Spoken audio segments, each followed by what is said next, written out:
Subject to Change, a sustainability podcast. I'm Lauren Stanek. I'm Jodi Smits-Anderson. And welcome to Subject to Change. And today our awesome guest is TJ Mannix. And we are so excited about this because this is one of our very first guests who really does not sit in the world of sustainability from the sense of the built environment. Welcome to a conversation with TJ Mannix. I have this link it's a listing of all of the it's all of the native people of all over the world. Yeah. And you can identify which areas belonged to which people. Step 1, acknowledgement. Whenever you have a ceremony of some kind, or you have a play or a concert, or you do or you have a meeting, you start it by saying, and I'm just going to acknowledge that we're here on the lands of so-and-so, and you move on.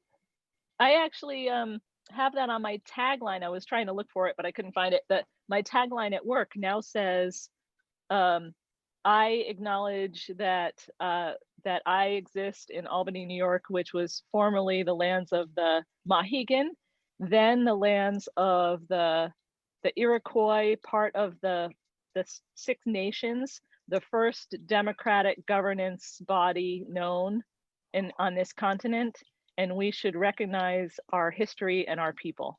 Yeah. It's really awesome. And there's a group in theater here in New York. There's a Broadway alliance of people who BIPOC, but they really came through with the I part, which tends to be lost. Yeah. And they made a list of demands for the theater community in New York City and around the world, acknowledging the fact that it is inherently racist and that it is designed to make sure that certain people don't get to participate. And one of the things that I love about it is that every single section also identifies and incorporates the indigenous people. It gives you a starting point. And if you ask some questions, like I put the thing about democratic governance because I found that fascinating, that we haven't really acknowledged the processes that they manage their society by. We always kind of one off other people as savages, which is ridiculous. Mm-hmm. Okay. Actually, I need to add. You might want to read, TJ, is called, and I've mentioned this to Lauren before, A History of the World in 7 Cheap Things. And it talks about how we've cheapened native cultures, we've cheapened women, we've cheapened labor, food. There are all these things that we've made cheap in order to commoditize them and earn profit from them and not feel guilty about doing that. Step 2, empowerment. Viola Spolin started and created, she's anybody who ever did theater games when they were in elementary or middle school or in their theater groups probably came from Viola Spolin, and she started using these games. And initially she worked with young kids who were recent immigrants to the United States back in the 50s and 60s. And they were kids that were constantly told, no, you can't speak English, so you're stupid. You don't belong here. And we're talking about, I would like to say that we were less evolved then, but sometimes I question whether there's been any. But these were kids who were always told, no, you're less than, you're not worth it. And one of the main rules of improvisation is there's no such thing as a mistake. It's about celebrating whatever choices are made and making them work. So she created these games that told these kids, regardless of your language skills or what generation American you are, great choice, good job, you're smart, you're creative, you're funny, you're awesome. She then moved on to do this with divorced and widowed women back in the 60s and 70s who were told also, you're worthless without a man. Yeah. And maybe a lot of them hadn't had other training. They trained their entire life to be a kick-ass mother and wife.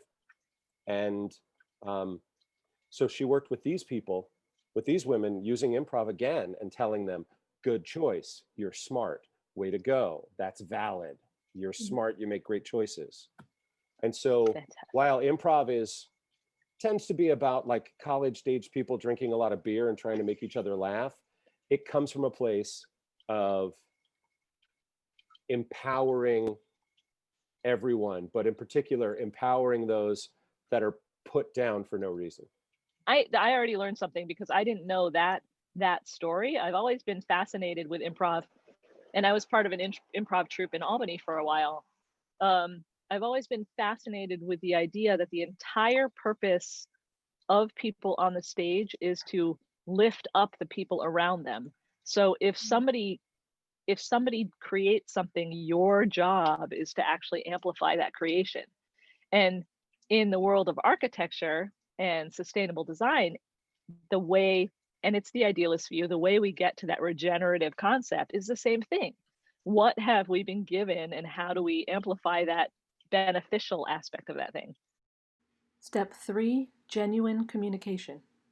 When I teach new students, I teach in a number of places, but I also teach in a theater conservatory. And when I work with the students, I tell them, look, we've been brought up with all these filters. The fact that you can respond genuinely, we now since then have been taught children should be seen and not heard. Women don't talk that way. Real men talk this way. Nobody wants to hear what you have to say. We have all these filters that have been put over us. So now we communicate through all the crap that society has put on us. And very rarely do we get to like lift it all off and actually just communicate and vibrate at our own kind of natural frequency. Yeah. Discuss.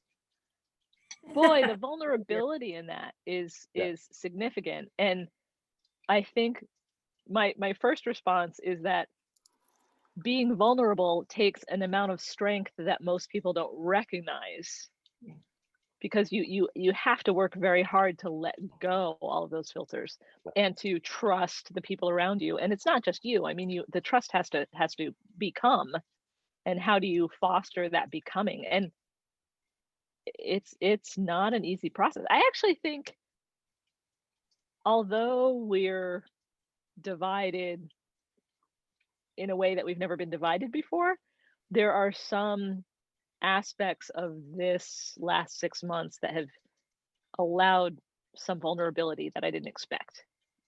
You're saying COVID. I'm saying COVID mostly, and also political shit. Politics. I wasn't sure where this was going. I wanted to clarify. It's COVID and politics, but the vulnerability. I mean, there are people that actually are saying, I need help to feel okay right now. And we are embracing their ability to say that, and them in the process of them saying it. And that hasn't happened for quite some time. Equality. What's the biggest initiative for you right now? What's, of all of the things in the world, what do you find most important to put a fine point on? Oh, for me, it's all about equality, and the fact that acknowledging that even though your life might be hard, other people had it much harder, and realizing that that doesn't make you less of a person to acknowledge it, acknowledge whether you want to use the word privilege, whether that's a white privilege or a straight privilege or a male privilege or the privilege that comes with age, or wealth. There are a lot of things that you can have on your side that makes your life easier. And that doesn't make you a bad person to acknowledge that, yeah, it's a good thing for you. But but we live in a world where there are people fighting, like holding on so hard. They refuse to evolve and acknowledge the fact that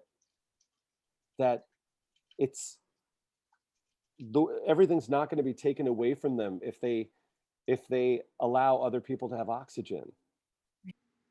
It's not pie.